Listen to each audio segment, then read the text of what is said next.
चार प्रकार के गुरु होते हैं। पहला गुरु सांप्रदायिक गुरु होता है, जो अपने शिष्य को अपने से आगे बढ़ने देखना नहीं चाहता। जितने भी देखेंगे दुनिया में धार्मिक गुरु हैं, वो अपने चेला को अपने से आगे बढ़ाना नहीं चाहते। और दूसरा गुरु जो सिर्फ नौकरी दिलवाने के लिए ज्ञान देते हैं। और तीसरा गुरु राजा बनाते हैं। और चौथा गुरु महान बनाते हैं। जैसे तथागत बुद्ध ने सम्राट अशोक को महान बनाया, बाबा साहब को महान बनाया, और बाबा साहब ने मान्यवर काशीराम जैसे को महान बनाया। अब आपको तय करना है कि आपको किस प्रकार का गुरु चाहिए। यदि बाबा के जैसे आप गुरु बनाते हैं बाबा साहब, तो आप भी महान बन सकते हैं। भारत में 3 बार संविधान लिखा गया। एक बार सम्राट अशोक ने शिलालेख पर संविधान लिखवाया, और दूसरा बार मनुस्मृति, और तीसरा बार बाबा का संविधान। 3 बार संविधान लिखा गया। तथागत बुद्ध के विचारों को सम्राट अशोक ने शिलालेख पर लिखवा दिया, और बाबा साहब ने भारत में जितने भी बहुजन महापुरुष हैं उनके विचारों को संविधान में लिख दिया।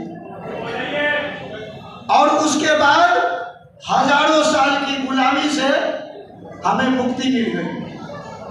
भारत का जो संविधान है, इस संविधान को यदि आप गौर से देखेंगे, इस संविधान में भारत के जितने भी बहुजन महापुरुष हैं और मानवतावादी विचार, उस विचार को इसमें समाहित किया गया है। प्रस्तावना को मिनी संविधान कहा जाता है। हम भारत के लोग, इसमें भारत शब्द है। बाबा साहब को पता था, इसलिए भारत और इंडिया शब्द कहे, और आज इसे हिंदुस्तान बनाने में लगा हुआ है।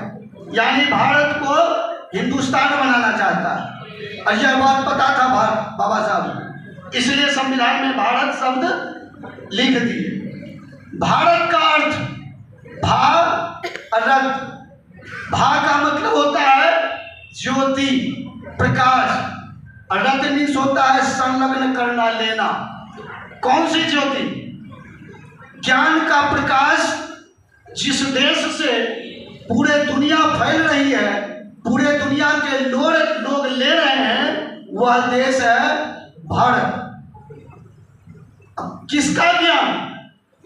गूगल पर सर्च करेंगे लाइट ऑफ एशिया।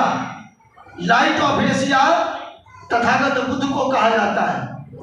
तो भारत शब्द बाबा साहब लिख कर करके बुद्ध को समर्पित कर दिए।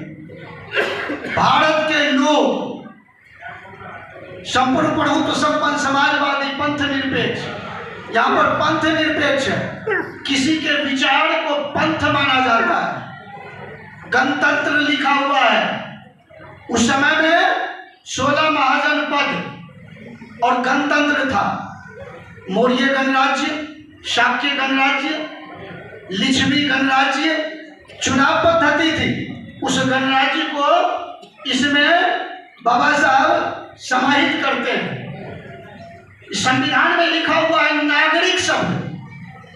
जरा सा सोच करके देखिए, नागरिक, हम सब जितने भी लोग हैं वो नागवंशी हैं। नागवंशी है, इसलिए नागरिक शब्द है।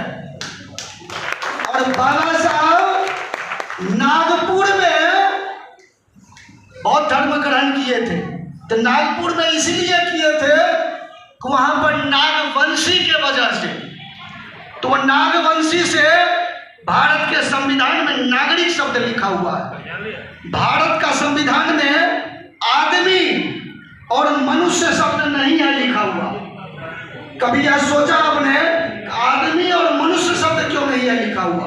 क्योंकि आदम के संतान को आदमी कहते हैं और मनु के संतान को मनुष्य कहते हैं। इसलिए बाबा साहब ने आदमी और मनुष्य शब्द नहीं लिखा है, इसमें नागरिक शब्द लिखा है।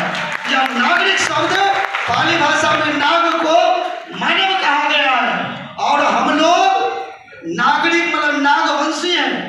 बिहार का रहने वाला हूं मैं, वहां आज भी मुहावरा में कहा गया है धरती जो है वह शेष नाग पर टिका हुआ है। शेष नाग का मतलब है शेषुनाग वंश, और शेषुनाग वंश की राजधानी वैशाली में थी और जिसके बेटा का नाम था कालाशोक, जिसने द्वितीय बौद्ध संगति करवाई। कर्नल जेम्स टाइट की हिस्ट्री में लिखा हुआ है मौर्य लोग जो थे वो तक्षक नागवंशी थे। इसलिए भारत के संविधान में नागरिक शब्द लिखा हुआ है। अब यहाँ पर लिखा हुआ है व्यक्ति शब्द। व्यक्ति शब्द को समझिए। शुरुआती दौर में मानव गूंगा था, अपनी कोई भाषा नहीं थी, तो गूंगा था। तो जब व्यक्त करने लगा तो व्यक्ति कहलाया। व्यक्त जब करने लगा, जब कोई भाषा नहीं थी तो व्यक्त करने लगा तो व्यक्ति कहलाया। और शुरुआती दौर में लोग मान में रहते थे, तो मान में रहने की वजह से मानव कहलाया।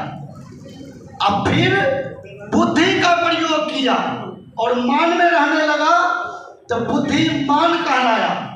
जीविका की खोज में गया और बुद्धि का प्रयोग किया तो बुद्धिजीवी कहलाया। तब तथागत बुद्ध